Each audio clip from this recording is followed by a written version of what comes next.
Hi guys, sorry, my camera ran out of internal memory. Someday I'll have this down to a science. Okay, so there are 3 branches of Buddhism, and the 3 major branches are Mahayana, which is 56% of Buddhists, and these people are located primarily in China, Japan, and Korea. Then we have Theravada, which is 38% of Buddhists, and they are located in Cambodia, Laos, Myanmar, Sri Lanka, and Thailand.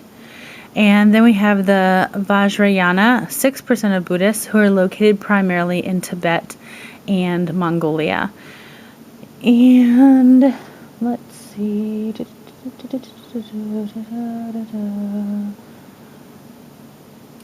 Oh, and our book says,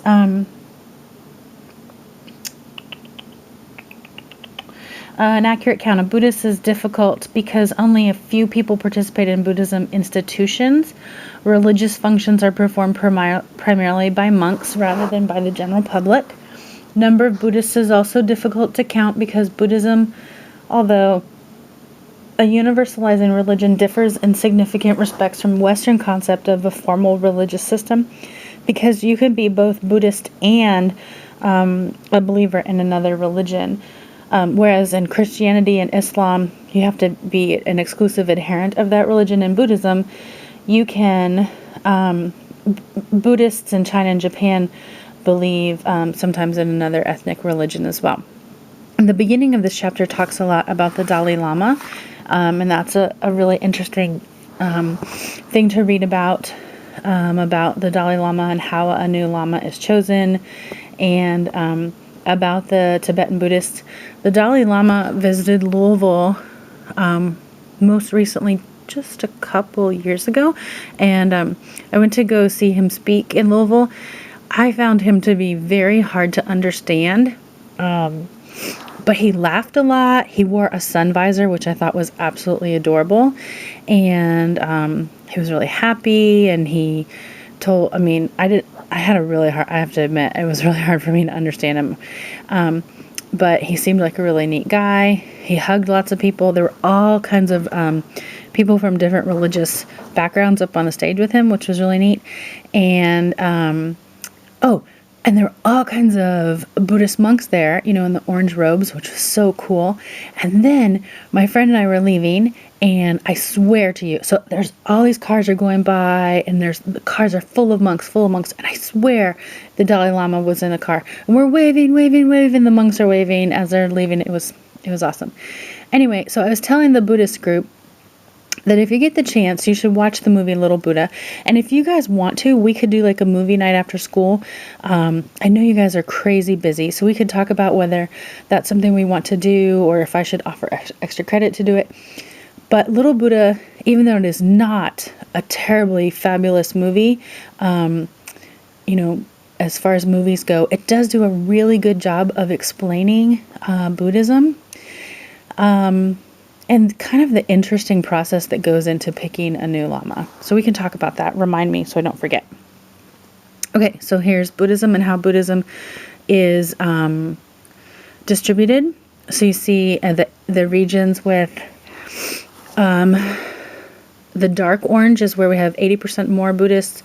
The regions with light orange, 40 to 79%. And then just right here is where we have Sikhs, 40% more above are Sikhs. And Sikhism is a really, really interesting religion because it is the combination of Hinduism and Islam, I believe, if I remember correctly. And I think Sikhism is really neat because it has the idea of one God, but it has like the idea of reincarnation. And I know there's a little movie, like a little video movie, not a long movie, about Sikhism, and it talks about why they wear orange, the orange turbans, and where it originated. And if I remember correctly, Sikhism came from Amritsar in India, and if you guys know your Indian history, Amritsar was where there was the Amritsar massacre during India's fight for independence from Great Britain. Really interesting time, and it was after the Amritsar massacre that Gandhi really started the movement to fight for independence. Anyway, we can talk more about that as well. But Sikhism is really fascinating, so we can talk more about that. Okay, some ethnic religions. So ethnic religions often remain within the culture where they originated, and they're typically more clustered, which makes sense. They're going to be clustered based on the culture. The ethnic religion with the largest number of followers is Hinduism, where there are 900 million adherents, and nearly all those people are concentrated in India and Nepal. So we have 90% in India, 3% in Nepal, 2% in Bangladesh, and then the other is 5%. So you can have, like I said before, you can have a combination of Buddhism and some other universalizing religion, such as Confucianism, Taoism, and other traditional Chinese practices. And those are practiced in East Asia and Southeast Asia. And this blending or combining is called syncretism. And then animism is an ethnic religion whose followers believe that inanimate objects or natural events, such as natural disasters, have spirits and conscious life. And about 100 million Africans adhere to animism. But as you can see, in 1900, there are 70 to 100% of the people in Africa practice animism, whereas in 1990, that number is down to 10 to 30%. Some regions, like Togo, Benin, some regions still have a pretty high percent, but most places it's much lower. And some, these are going to be a lot of Muslim countries, but some it's going to be significantly lower. Okay, and then Judaism is the first recorded religion to espouse monotheism, belief in only one God. So if we look at, mono, one, poly, many, and then the the part is the religion. So, theocracy is a government based on religion, and theologian is a person who studies religion. So polytheism, worship of a collection of gods. That distribution is 2/3 in the United States, 2/3 in Israel. Goodness sakes, it's getting late. 2/5 lives in the United States, 2/5 lives in Israel. 1/5 is kind of spread. And then Christianity and Islam are going to find their roots in Judaism.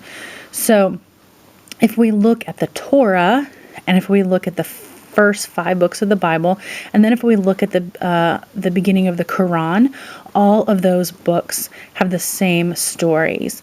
So, and then all of those books religions are going to find their roots with Abraham. And then Abraham is going to have 2 children, and his one son, Isaac, is going to be the beginning of Judaism and Christianity. And then his other son is going to be the beginning of Islam. So Abraham is going to be the father of all 3 of those monotheistic religions. So I am going to remind myself to go grab my Torah and my Quran and maybe my Book of Mormon, and I'll see what else I've got in there on the bookcase to bring in to show you guys tomorrow. And this is a great stopping point, so I'll talk to you later, alligators. Bye.